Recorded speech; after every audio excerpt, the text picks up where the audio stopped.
Nosotros que hablamos español como lengua materna, para nuestra fortuna, hasta donde yo sé, ninguna otra lengua del planeta tiene esa maravillosa distinción que nosotros sabemos desde nacer entre ser y estar. Tienen conatos algunas otras lenguas, pero una rotundidad como la nuestra, ninguna otra que yo sepa. Precisamente por esta naturalidad con que tomamos el hablar una lengua magnífica como el español, no nos percatamos de la importancia general que tiene, porque es como lengua materna, después del chino, la que tiene mayor número de hablantes.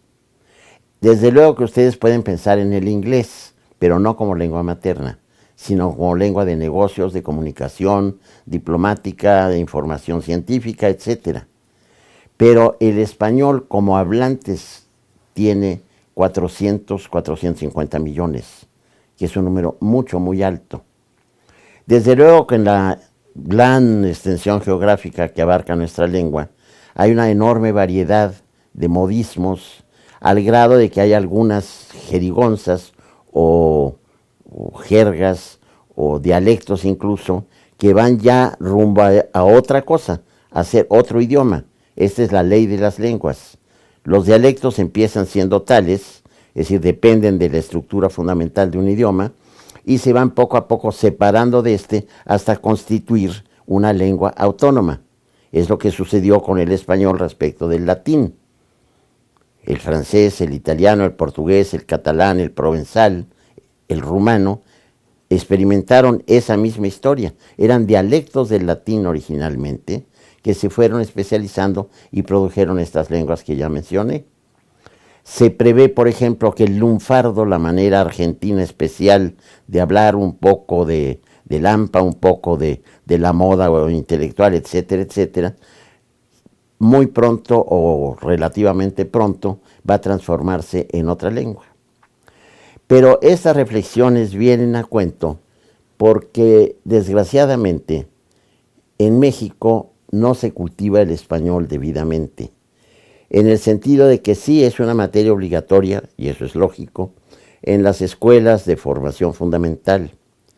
Pero creo que deberíamos hacer un poco más de hincapié, y lo digo por los medios de comunicación precisamente, en la corrección de nuestro idioma. Ya desgraciadamente se coló, y es muy difícil que deje de estar ahí, una forma errónea de decir el espectáculo inicia. No, el espectáculo se inicia. ¿Por qué? Porque yo inicio a alguien en los misterios del más allá. Inicio a un discípulo en la estructura del idioma español. Inicio a alguien, es decir, es un verbo activo, en ese sentido que estoy dando. Pero cuando una cosa sucede, es un verbo reflexivo. Entonces algo se inicia. La función se inicia a las 9 de la noche. Ese es uno de los vicios más frecuentes. Y el otro es pensar que mencionar es exactamente sinónimo de decir.